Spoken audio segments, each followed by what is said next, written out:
Hello, you're welcome. You're welcome onto this channel today, and it gives me great joy to notice you've been this channel.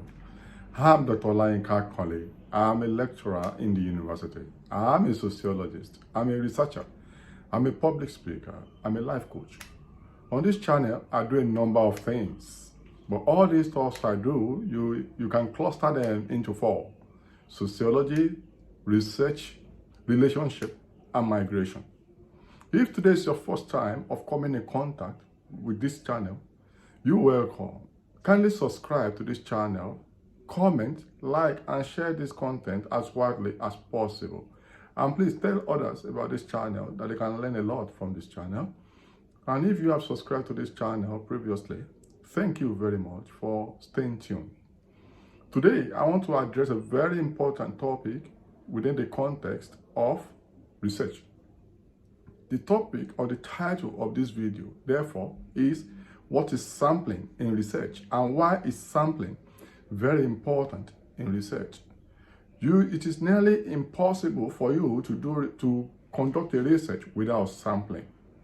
And I will tell you why this is it. Just carefully make sure you view this video to the last part. Sampling is very crucial in research for a number of reasons. But let's start like this. What is sampling? Sampling is intentional, deliberate, systematic, careful, professional selection of a subset of a fraction of the total population that you want to study. Meanwhile, I think I did a video on study population on this channel, so you may kindly view that video also. So sampling simply means the process of carefully, deliberately, professionally, effectively selecting a fraction, a subset of the total population for study. So that means sampling is just a process through which you select a component, a fraction from the total population. Total population simply refers to the generality of the people you want to study. Perhaps could be a society. The totality of that, it could be maybe you want to study a problem in DC. You want to study a problem in London. You want to study a problem in Beijing. You want to study a problem in Sao Paulo or in Toronto or in Sydney. Now, this becomes your research setting. I think I did a video also on study area or research setting in research. You know, research is a process, so you may want to view that as well. So all the people in Sydney, in DC, in New York, in Beijing, in Sao Paulo, then becomes your study population. So that means the population, the people affected by that issue you want to understand. But sometimes it is impossible for you to select, to study everybody. That means that takes me to why you then sample in research. You sample because sometimes it is technically impossible or socially impossible or financially impossible to study everybody. Then you then carefully select a fraction, a subset of that population that must reflect the parameters, the characteristics of the total population. So you carefully select so that in the final analysis you can say, okay, because I've selected this group of people, that means I can easily understand this general population. So you carefully select the total the sample from the total population. But this process is not as simple. You have to be careful because you have to be detailed and professional in selecting this fraction from the total population. Because if you don't follow a very professional, a competent, a careful process in selecting this, the population may not, the sample may not reflect the characteristic of the total population that you want to understand. So you want to carefully, as much as possible, and effectively and efficiently select this sample you want to look at. Because why do you have to sample? One, you may not have the financial capacity to study everybody. This is when you may talk about census. You know, census means the count of everybody in a population. That means you want to census everybody, you want to count everybody, you want to include everybody. And that tends to be very expensive. So you may not be able to study everybody in that population. It may not be possible financially speaking. Then technically, it may not be technically possible, maybe because of the rigor needed for you to study everybody. That's the second reason. You know, finance, technicality, also the competence. You may not have the competence to study everybody. Meanwhile, studying everybody, studying the whole population is the most reliable way to do the study. But because we may not have the also time is another reason. You know, you have some things we call operational research or rapid research, or your research may not be able to go on for so long or for too long. Therefore, you want to try as much as possible to do the research within a time frame. So you may not have the whole time. So usually these 4 reasons are fundamentally why we sample in research: the time, the finance or the fund, the technicality, you know, that you may want to put into it, and maybe the expertise. But usually time and fund are usually the most important reason.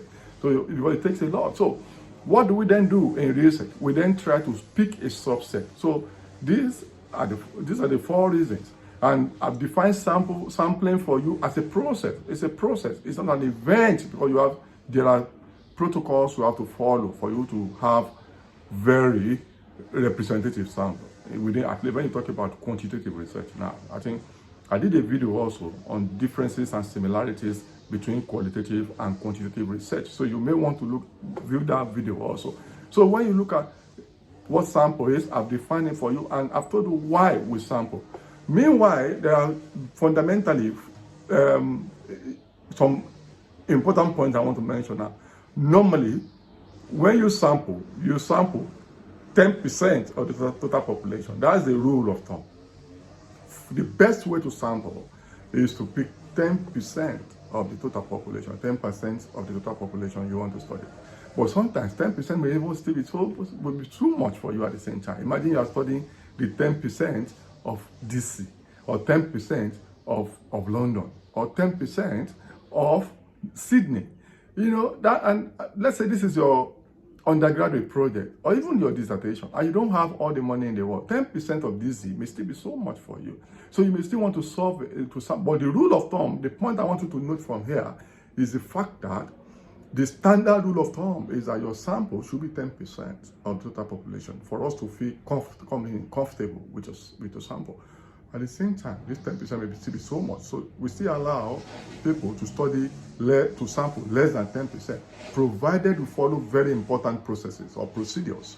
You know, if you follow various painstaking procedures that you can say, okay, of a truth, I've sampled procedurally and professionally and efficiently and effectively, you can still come far less than 10% of the total population. But you must have followed very important procedures.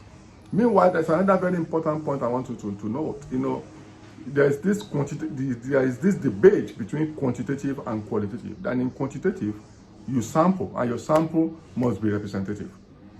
Because in quantitative, I did a video also on research design, understanding research design. I think I mentioned this also there. In quantitative, you use a research design whereby we expect that you want to generalize. For example, in survey. Therefore, your sample is expected to be very representative so that you can generalize to the total population. But in qualitative, we don't usually expect that your sample will be representative, because the whole essence of qualitative research is not to generalize. It's essentially to understand in depth, in detail, usually in ethnographic studies, or you want to understand in detail the context of that problem you are trying to understand. So we are not trying to generalize. So while you talk about representativeness in quantitative research sampling, in qualitative research sampling, we don't talk about representativeness. We just purposively, don't forget this, purposive. We choose our sample purposively in qualitative research. We're not interested in representativeness of the sample, because we're not interested in generalization. Generalization is the reason we're talking about representativeness, because if you pick a representative sample, we believe all these elements in your sample must have the characteristics of the total population. Therefore, you can now generalize from your findings based on your sample to the general population.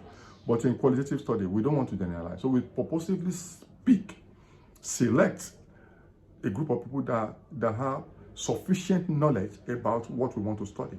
They may not even represent total population, but provided they are available, they are willing, they have given us informed consent, and they are available, and they are willing, and they are knowledgeable, we simply select them so that we can have in-depth understanding of the issue we want to understand. So while quantitative research you want to generalize, therefore your sample must be representative. In qualitative research, we don't want to generalize, and your sample may not be representative. So this is very important. Now, there are two basic types of sampling. We have probability sampling and we have non-probability sampling. Probability sampling and non-probability sampling. In probability sampling, we talk about everybody in that population is given opportunity, equal opportunity to be included in the sample. Therefore, you sample systematically in a way that everybody has the same probability. That's where the probability sampling comes from. That everybody has the same probability of being included from beginning, at inception. So that means you have to then use some strategies to pick in a way that everybody has equal chance. A major way we do it is random sampling. You may randomize so that you can ballot. For example, you may put random numbers. If you want to pick random numbers in a basket and you pick randomly there, anybody can fall into sample. You have no premonition, or you have no intention of picking one and not picking the other. So you may do random sampling, you may do systematic sampling, whereby you have skip options. You may also have also have some other approaches. You may have multi-stage sampling, you may have cluster sampling, you may have systematic sampling, random sampling, a number of other. But these methods I'm mentioning, they have a little bit of differences among them, so that. But the whole essence of all of this is that everybody has equal chance of being selected. They have equal probability of being selected. Because why this is important is that you can be fair to say, okay, you are fair. Everybody was given equal chance. Therefore, I must have had enough people representing the total population from this. The other one is non-probabilistic. The non-probabilistic sampling means you do not give everybody equal chance of being selected. Don't forget what I talked about qualitative the other time. That all you are interested in qualitative or in this, why you are using non-probability sampling, is because you have criteria you have set ab initio, that is from beginning, that I want to, based on this problem, I want to raise it. This Mr. A, Mrs. B, C, D, and E are the people that can give me the relevant information. They are the people that have indicated availability. They are knowledgeable and they are willing. Therefore, I simply go to them. If I want to study, for example, crime in society, I may decide to go and choose the most senior police officer because he must have been interacting with them. So I don't need to randomize. This most senior police officer, or the gang leaders, or the robbery leaders, the leaders of armed robbers, are the ones I want to go and look for. So purposively, I'm not using any probability. We call it non-probability sampling. I just purposively, these are the people that can give me the information I want, and I, on purpose, go to them to pick. So that's non-probabilistic. And this is what we usually use in qualitative research. So, but it now depends, don't forget, it is your research problem that would determine the kind of sampling method that you're going to use. If you believe probability sampling, random sampling will not give you the kind of samples you want, the information you want, you simply choose purposive sampling. Or you can combine it depending if you are triangulating. Triangulation means using more than one methods to gather your information or to conduct your research.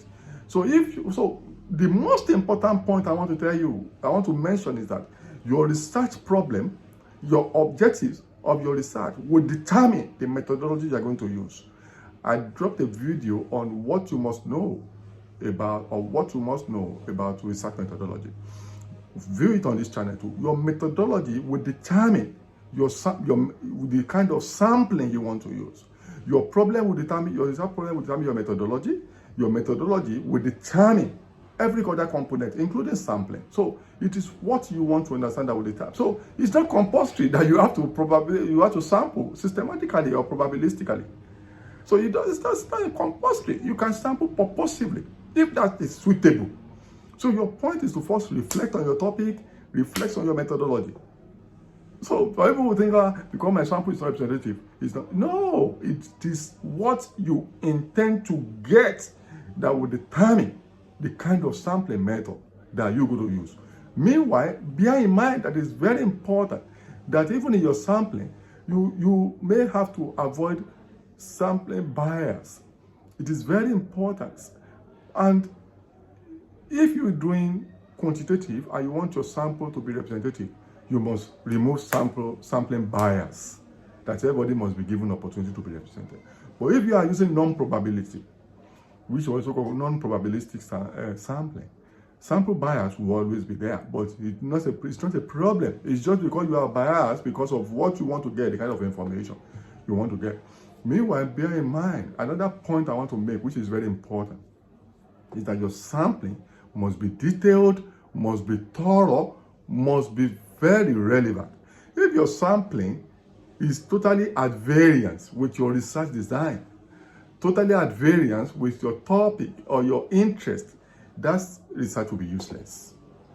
Your methodology must be valid and reliable, and your sampling must be relevant, valid, and reliable. If you go and use probability sampling, where you are supposed to use non-probability sampling, that research will be faulty fundamentally. If you use non-probability sampling approach, where you are supposed to use probability sampling approach, that research will be useless. So you must understand the research process. You must first reflect, review literature. I did a video on literature review. You can also view it on this channel. You must review literature to understand, and you must read. You must consult with your supervisor very effectively so that you are clear about what you want to do and the best sampling approach you want to use. If your sampling is wrong, is faulty, your research is faulty. That means your methodology will have K-leg. Meanwhile, you must bear in mind that you don't just pick sample, a sampling method, or you don't just pick your samples or select your sample just without carelessly, without any professional justification. You can't just, okay, I will administer 200 copies of questionnaire. No. Okay, I will pick 10 respondents. No. Why? You must answer the question, why? I mentioned some of this in my video on research methodology, which you can view. You must ask yourself the question, why? Okay, I'm going to use probability sampling. Why? Why do you think that is the most appropriate? Okay, I'm going to do 10 I want to conduct 10 focus group discussion. Why? I want to do purposive sampling. Why? It must be justifiable. Very important. And please don't forget this. You must justify. Why are you using purposive? Why are you using simple random? Why are you using probability? Why are you using non-probability? You must justify. That is why if you are doing probability sampling, you want to pick certain number of people to be in your sample. Then you may have to use sampling formula to determine that we have formula for known population, formula for unknown population. So this formula, you will, even you know, there are many of them. I don't want to market any formula here. The point I want to make is that you must be careful to know why you are choosing certain number of respondents. Why? How did you determine that number? This is a very strong point. People don't just say, I want to administer 500 copies of questionnaire. Why? Why? You must answer the question why and how and when. So if you want, before you arrive at this number, there are formulas you have to use online. We have different types of formulas online you can use.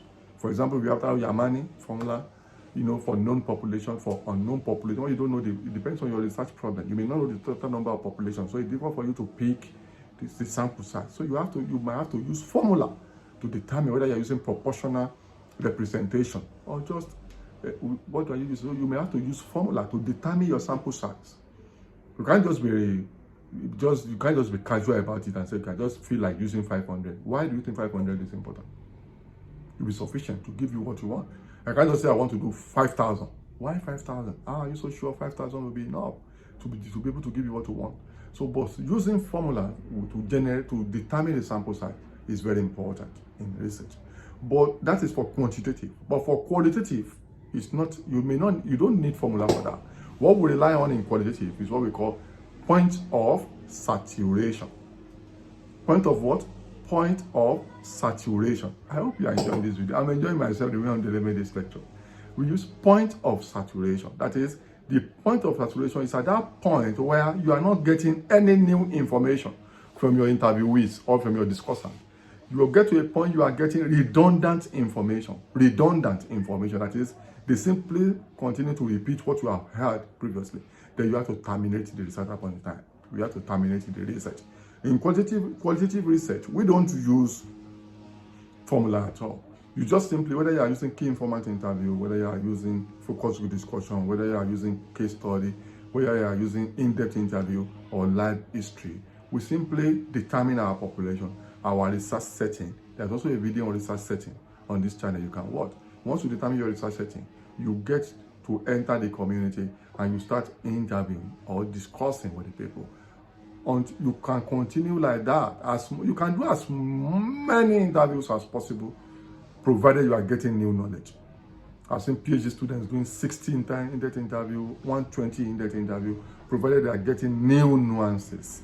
So, but when you begin to get redundant information, you have gotten to point of saturation. You are not getting anything new from what you have gotten. At that point, what you terminate. That's how to determine how much sample, how many people can be in your sample in qualitative research. How I've added value to you today. So, but make sure you do your best. Sampling is very important. That's why I've taken my time to do this video today, and you must do it very well. Otherwise, your research will not be very viable, valid, and may not be reliable. So take sampling seriously. So I've answered the question, what is sampling in research, and why do we sample, and why is sampling important in social research? Until I see you in my next video, kindly subscribe to this channel, comment, like, and share. Be your best.